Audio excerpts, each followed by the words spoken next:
My boyfriend started acting distant and said he needed space to think about us. I respected his decision and gave him time. 2 weeks later, my best friend posted Instagram stories from a beach resort. My boyfriend was there with her. My boyfriend's making out with my best friend in a resort pool on Instagram, and honestly, I'm not even sad anymore. I'm pissed. Let me tell you how I found out my relationship was a complete lie, because this is some next-level betrayal that I'm still processing, and you all need to hear this. 3 weeks ago, Brian told me he needed space, just walked into my apartment, where he'd been basically living rent-free for a year, by the way, and announced he was overwhelmed and needed time to figure things out. Said work was stressing him, he wasn't sure about us anymore, needed a couple weeks to clear his head. I asked him straight up if this was a breakup, and he swore it wasn't. Said he loved me, just needed time alone. He was going to stay at his brother Steven's place, and we'd keep contact minimal while he sorted through his feelings. Fine, whatever. I told him to take his time and figure his stuff out. I wasn't going to beg someone to stay who clearly had one foot out the door already. He packed a bag and left, and I went about my business. Yeah, it sucked, but I wasn't about to fall apart over a guy who couldn't communicate like an adult. You know who was very supportive during this time? Emily, my best friend of 6 years, the person I trusted with literally everything. She came over that first night with wine, told me Brian was probably just freaking out about commitment, that he'd come around. For the next 3 weeks, she was texting me constantly, inviting me out, being the perfect supportive friend. I told her everything about my relationship with Brian, every argument, every doubt I had, every private thought. She knew it all because that's what best friends do, right? Wrong. 2 Fridays ago, I'm at work during my lunch break, scrolling Instagram while eating a sandwich. Emily's story pops up. Some sunset beach photo. Pretty, whatever. I swipe to the next one. Brian in a pool at a resort with Emily's arm around him. Next story, them kissing. Full makeout session in the pool. Caption says, "Sometimes the best things are unexpected," with heart emojis. My coworker Maggie asked if I was okay because I guess my face did something dramatic. I showed her my phone and she literally gasped out loud. But here's the thing. I didn't cry. I didn't fall apart. I got angry. I called Emily immediately. Voicemail. Called again.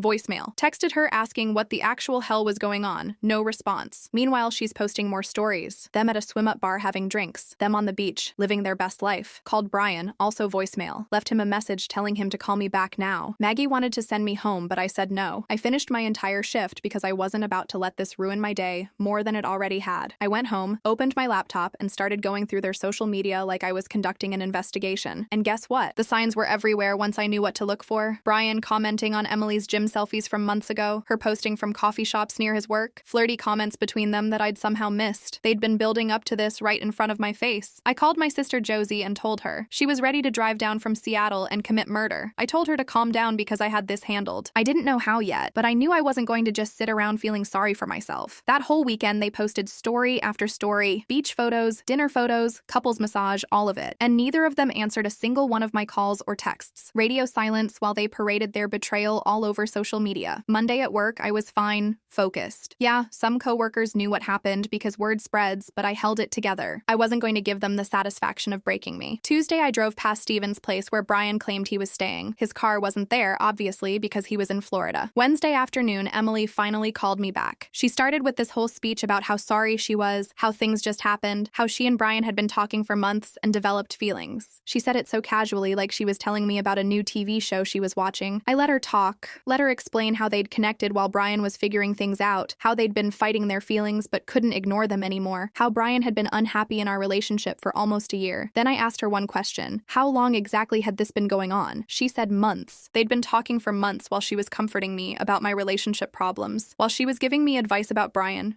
she was falling for him behind my back. And then she said the thing that made me see red. She said Brian and I were basically over anyway, that our relationship had run its course and she was actually doing me a favor by helping him move on, that I should eventually be able to be happy for them. I laughed. Then I told her she was delusional if she thought I'd ever be happy about this, and hung up. Called Brian next. He answered this time, launched into this whole explanation about how he never meant to hurt me, how feelings just develop, how he and Emily just fit together in a way we never did. I asked him if he'd been using my best friend to gather information about me, and he said it wasn't like that. Emily just naturally talked about me because she cared. But yeah, he admitted she'd shared things I told her in confidence, my fears, my relationship concerns, all of it. He said it helped him understand my perspective better. He helped himself to my private conversations, used them to figure out how to handle me while planning his exit strategy with my supposed best friend. I asked if the space was just an excuse to test drive a relationship with Emily, and he got quiet, then said it was complicated. He needed time to figure out his feelings, and during that time, he realized Emily was what he wanted. I told him we were done, and he could figure out how to get his stuff from my apartment because he was never stepping foot in there again. He asked if we could talk in person when he got back to explain properly, and I said absolutely not. Hung up. And here's where I surprise you. I didn't cry. I didn't fall apart. I got strategic. I went through my apartment and boxed up every single thing Brian had left, called his brother Steven and told him to pick it up by Friday or it was going in the dumpster. Steven was actually apologetic, said he had no idea Brian was in Florida with Emily, thought his brother was actually staying with him and dealing with relationship stuff. Even he'd been lied to. Threw out photos of us, deleted our couple pictures from my phone and social media, removed every trace of him from my life in one productive evening. Thursday, I went to work like normal. Friday, I hit the gym after my shift. Saturday, I deep cleaned my apartment and rearranged furniture so it didn't look like the place where Brian and I had lived together. Sunday, they came back from their trip. I know because Emily posted them at baggage claim looking tan and happy. They immediately started posting couple content, dinner dates, movie nights, acting like they'd been together forever. Our mutual friends were split. Some reached out to me privately saying they couldn't believe Emily would do that. Others just accepted it and commented on their photos like everything was normal. I unfollowed anyone who seemed cool with the situation because I don't need that kind of person in my life. My mom found out from Josie and called me worried. I told her I was fine, really, and I was. I was angry, but I was fine. For the next week, I watched them live their best life on social media, going to restaurants we used to go to, hanging out with friends, acting like the perfect couple who definitely didn't build their relationship on lies and betrayal. And the whole time I was watching, I was thinking, because here's what Brian and all these cheating guys don't understand. When you betray someone, you don't just lose them. You lose the benefit of everything they knew about you, everything they protected you from, everything they could have warned the next person about. And I knew things about both of them, things they probably hadn't shared with each other yet because they were too busy being caught up in their exciting new forbidden romance. Emily had a history, a pattern. She'd cheated on every single boyfriend she'd ever had. She told me this years ago when we were drunk and being honest about our worst qualities. Said she got bored easily, loved the thrill of something new, couldn't help herself when she was attracted to someone. She'd literally cheated on her ex Jason 3 times before he finally dumped her. I'd helped her through that breakup, listened to her cry about how she wished she could just be faithful, how she knew it was wrong but couldn't seem to stop herself. Brian had no idea he was dating a serial cheater, probably thought he was special, that what they had was different. And Brian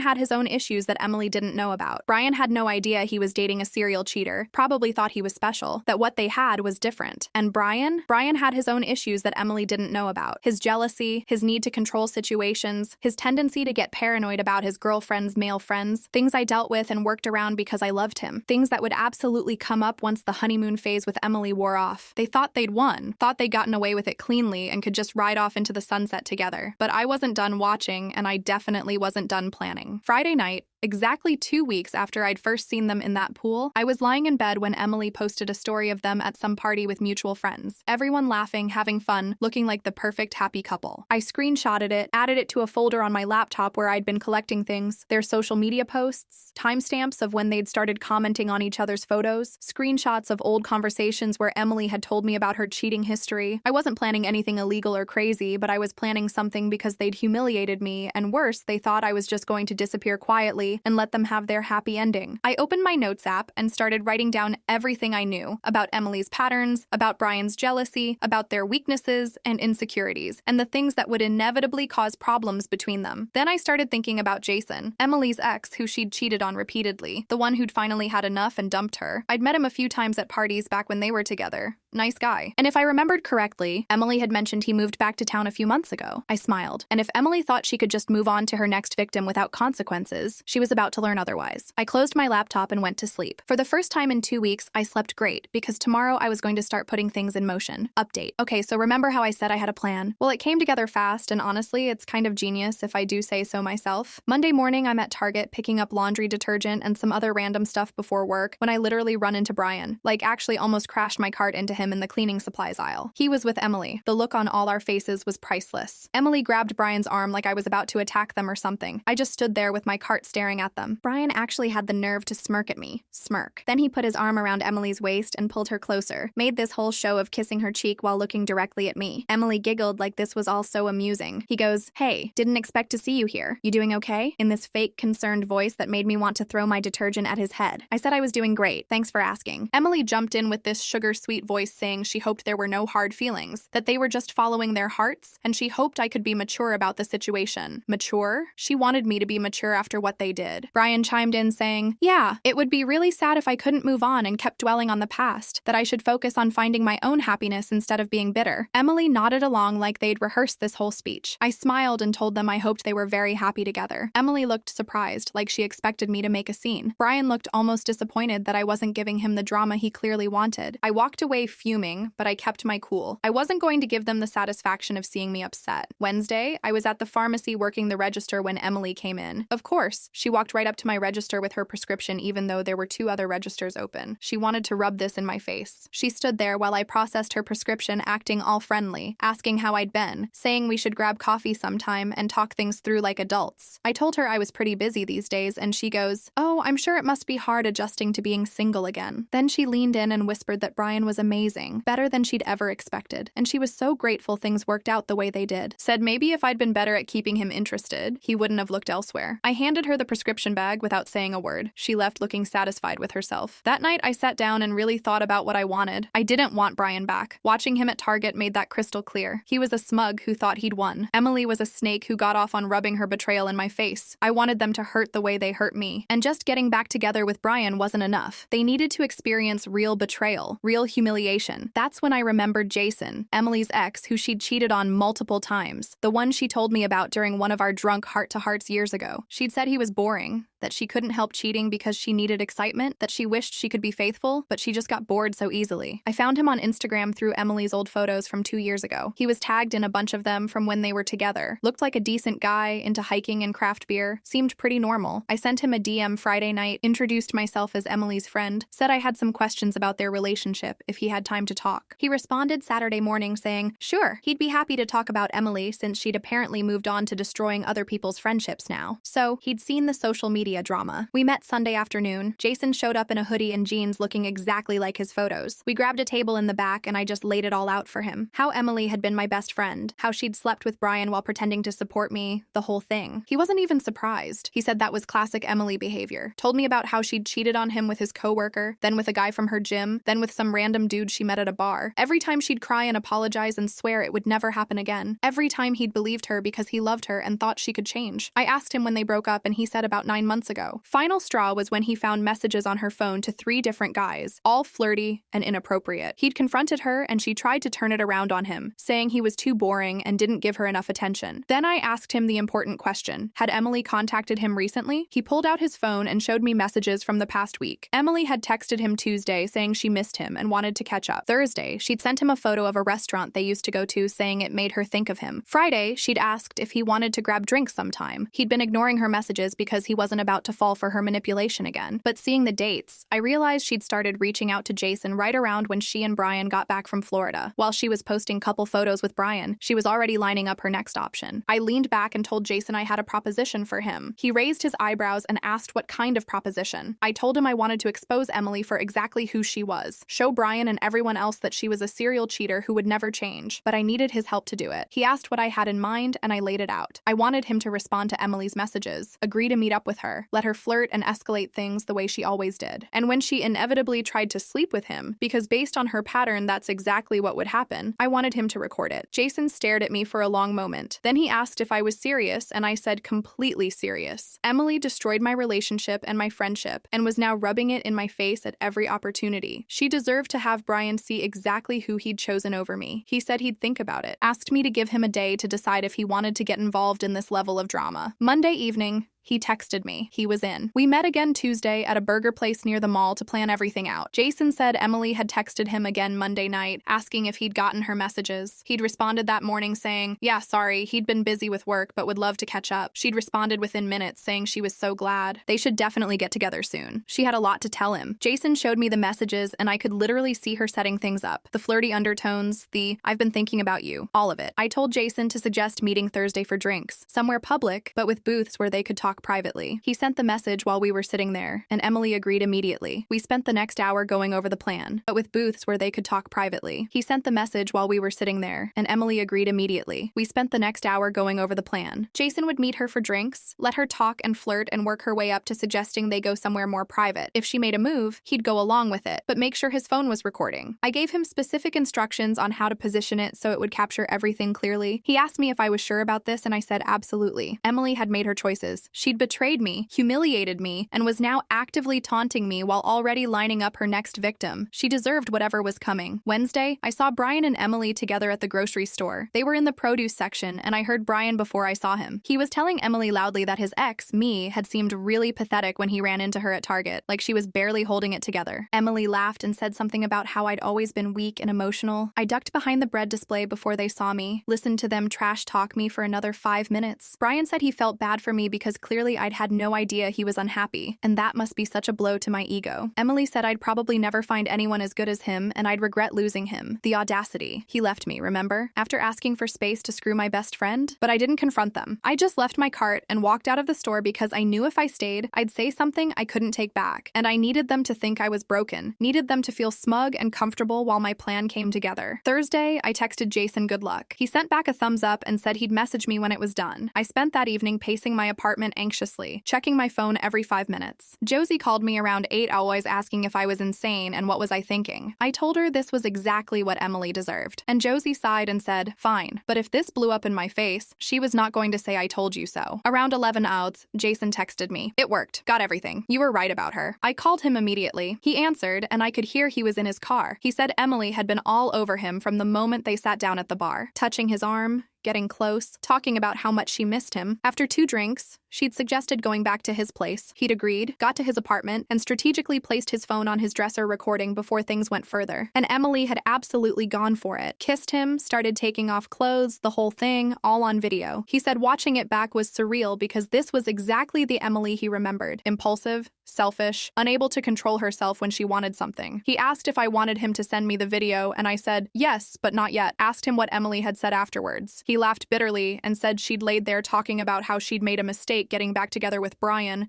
how she'd never really gotten over Jason, how maybe they should try again. He'd played along, said he'd think about it. Then she'd gotten dressed and left, kissing him at the door and saying she'd text him tomorrow. I asked him to sit on the video for now. I was still figuring out exactly how and when to drop this bomb. I needed maximum impact. Friday morning, Emily came into the pharmacy again. This time, she looked extra happy, practically glowing. She came right to my register and started talking about how amazing her life was, how in love she and Brian were, how she'd never been happier. I just processed her prescription silently while she talked. Then she said something that made my blood boil. She said Brian had told her I'd looked really sad when he saw me at Target and it made her feel a little bad. So she wanted to reach out and let me know she hoped I found someone eventually. That maybe if I worked on myself and figured out why I couldn't keep a man interested, I'd have better luck next time. I handed her the bag and smiled, told her I'd actually been working on myself a lot lately and I was feeling really good about where things were headed. She looked confused, like that wasn't the response she wanted. Saturday, Brian sent me a text out of nowhere. Said he'd heard through mutual friends that I'd been having a hard time and he wanted to make sure I was okay. That despite everything, he still cared about me as a person. I didn't respond. Sunday, he texted again, saying Emily felt bad about everything and wanted to make sure I knew they didn't mean to hurt me. That they hoped eventually we could all be mature enough to stay friends in the same social circle. I responded, tell Emily she should focus on her relationship with you. Seems like it might need her full attention. He sent back a confused emoji and asked what that meant. I left him on read. Monday, Jason texted asking if I'd decided what I wanted to do with the video. Said Emily had been texting him constantly since Thursday night saying she wanted to see him again, asking when they could meet up. She was already fully checked out of her relationship with Brian, while still posting couple photos with him on Instagram. I told Jason to hold tight, that I was waiting for the perfect moment, and then Tuesday morning, that moment arrived. Emily posted on Instagram a long caption about finding your soulmate, and knowing when you found the one with a photo of her and Brian at some restaurant. The comments were full of people congratulating them and saying they were such a cute couple. I screenshotted and sent it to Jason, told him it was time. He called me and we made the final plan for exactly how this was going to go down. Wednesday evening, I was going to make sure Brian and Emily both got exactly what they deserved, and I was going to enjoy every single second of it. Final update. Okay, so you're all probably dying to know how this played out, and honestly, it was even better than I imagined. Wednesday evening, Jason texted me saying Emily had just messaged him asking if he wanted to come over to her place. Brian was apparently working late and she was bored and wanted company. Jason screenshotted the message message and sent it to me. She literally used a winky face emoji. I told Jason to say yes, but to suggest they meet at that bar where they'd gone Thursday instead, then go back to his place after. Needed the video to be clear that Emily initiated everything, that she deliberately went to meet her ex while in a relationship with Brian. Jason agreed to meet her at 8 Zao. I sat in my apartment watching the clock, checking my phone constantly. Around 9 Guaz, Jason texted, "She's here. This is happening." I paced my living room for the next 2 hours. Josie called me freaking out, asking if I was really going through with this, and I told her absolutely. Emily deserved everything that was coming. Josie said she supported me, but also thought I was kind of terrifying right now, and she was glad we were sisters and not enemies. Around 11:30, Jason texted, "Done. She just left. Sending you everything now." My phone buzzed with the video file. Jason had positioned his phone perfectly on the dresser, and the video was clear. You could see Emily's face, hear her voice. I saved the video to 3 different places. Then I sat there trying to decide the best way to make sure Brian saw it. Thursday morning, I was getting ready for work when I had an idea. I created a burner Instagram account, no profile picture, random username. Sent the video to Brian in a DM with just one message. Thought you should know who you're really dating. This was last night while you were at work. Then I sent to Emily from the same account with the message, "Brian's going to see this. Might want to get your story ready." I went to work feeling powerful for the first time in weeks. Maggie asked why I looked so happy, and I told her she'd find out soon enough. Around noon, my phone started blowing up. Brian was calling me. Emily was calling me. Texts from both of them. I ignored everything and kept working. The messages from Brian went from confused to angry to desperate over the course of 3 hours. He called me 11 times, left voicemails ranging from asking what was going on to demanding I call him back to literally begging me to pick up. Emily's messages were different. She started with asking what I'd done, then moved to threatening me, then trying to play victim, saying I was ruining her life, and I was a terrible person for recording her without permission. I didn't respond to any of it. Around 4 hours, my manager Blake pulled me aside and said I was getting a lot of personal calls and texts. And was everything okay? I told him everything was fine, just some drama with my ex that would blow over soon. He said, "Okay, but maybe put my phone on silent for the rest of my shift." When I got off work at 6 Bao, I had 43 missed calls and over 100 texts, most from Brian. He said, "Okay, but maybe put my phone on silent for the rest of my shift." When I got off work at 6 Bao, I had 43 missed calls and over 100 texts, most from Brian, some from Emily. I got in my car and finally listened to Brian's voicemails. The first few were him asking me to call him, saying he really needed to talk. Then they got angrier. Him saying I was a psycho for sending that video, asking where I even got it, demanding to know if I'd hired someone to follow Emily. Then the tone shifted completely. Voicemail number 8 was him sobbing, actual crying, voice breaking, barely coherent. He said he'd confronted Emily about the video, and she'd admitted it was real, that she'd slept with Jason Wednesday night, that she'd been texting him for weeks, that everything he'd left me for was a complete lie. He begged me to call him back, said he needed to talk to someone who understood him, that I was the only person who really knew him, and he'd made the biggest mistake of his life. Voicemail 9 was him saying Emily had tried to blame me, saying I'd somehow set this whole thing up and manipulated Jason into sleeping with her, that I was obsessed with ruining their relationship because I couldn't handle being alone. Brian said he told her that was insane, but then he started wondering if maybe I had been involved, and could I please just call him and explain what happened. Voicemail 10 was back to sobbing. He said Emily had admitted she'd cheated on all her exes, that she'd told him she couldn't help herself, that she got bored easily, that she'd probably never be faithful to anyone. He said he felt like an idiot for believing she was different with him. I sat in my car in the pharmacy parking lot listening to him fall apart, and I felt nothing. No sympathy, no satisfaction, just this cold certainty that he deserved every second of this pain. I deleted all the voicemails without responding. Emily's texts were a different story. She started by calling me every name in the book, saying I was psychotic,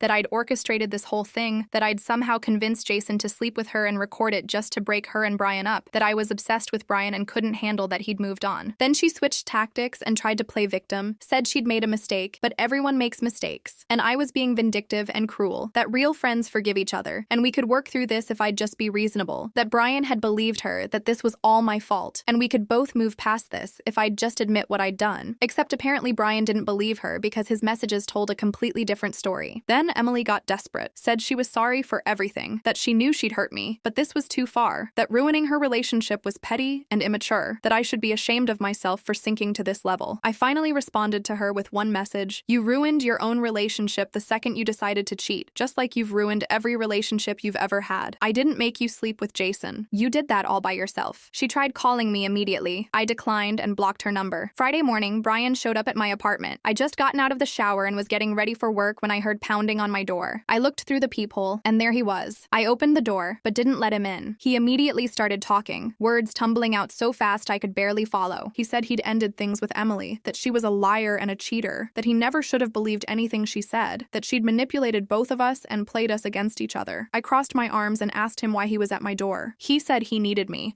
that I was the only good thing he'd ever had, and he'd thrown it away for someone who never cared about him at all, that Emily had used him to get back at me and he'd been too stupid to see it, that everything she told him about our relationship being broken was a lie because she wanted to justify her own actions. I asked him if he really thought Emily manipulated him, or if maybe he just wanted to believe her because it was easier than admitting he was a cheater who destroyed his relationship for someone who seemed exciting and new. He started saying it wasn't like that. Emily had pursued him. She'd made him feel things he'd never felt before. Then he caught himself and said, but none of that mattered because it was all fake, and I was the one he really loved, and could we please just talk about fixing this? I told him there was nothing to fix, that he'd made his choice when he asked for space to explore his feelings for my best friend, that what happened with Emily was exactly what he deserved, and I wanted no part of his mess. He started crying, actually crying right there in my doorway, said he'd lost everything, his relationship, his friends who were taking my side, his self-respect, that Emily had already moved on, and was apparently talking to Jason about getting back together while he had nobody,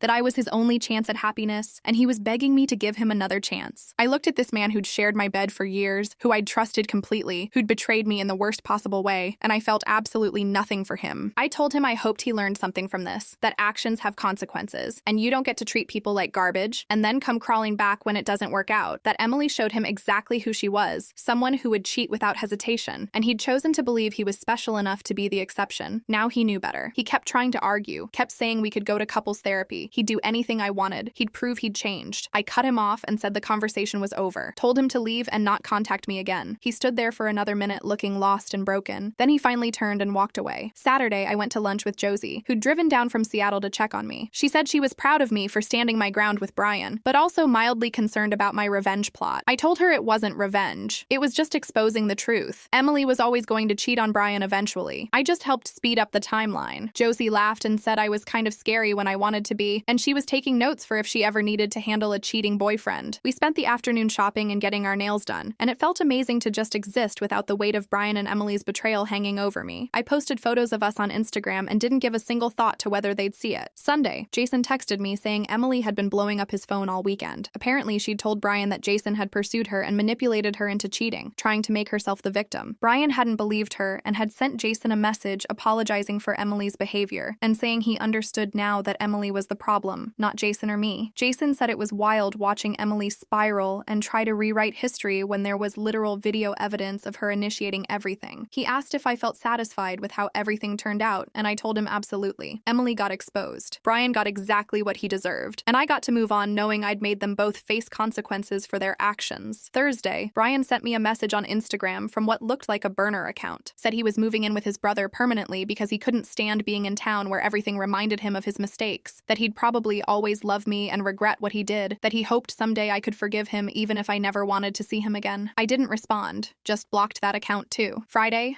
I was at the grocery store when I ran into Emily's friend Deborah. She stopped me in the frozen food aisle and said she'd heard about everything that happened. I braced myself for her to defend Emily, but instead she said she'd always known Emily had problems with cheating, and she was glad someone finally called her out on it, that Emily had destroyed too many relationships with her inability to stay faithful, and maybe this would finally be her wake-up call. So, yeah, that's the end of the story. And to Brian and Emily, if you're somehow reading this, I hope it was worth it. I hope those 2 weeks in Florida were amazing, because that's all you got before reality came crashing down.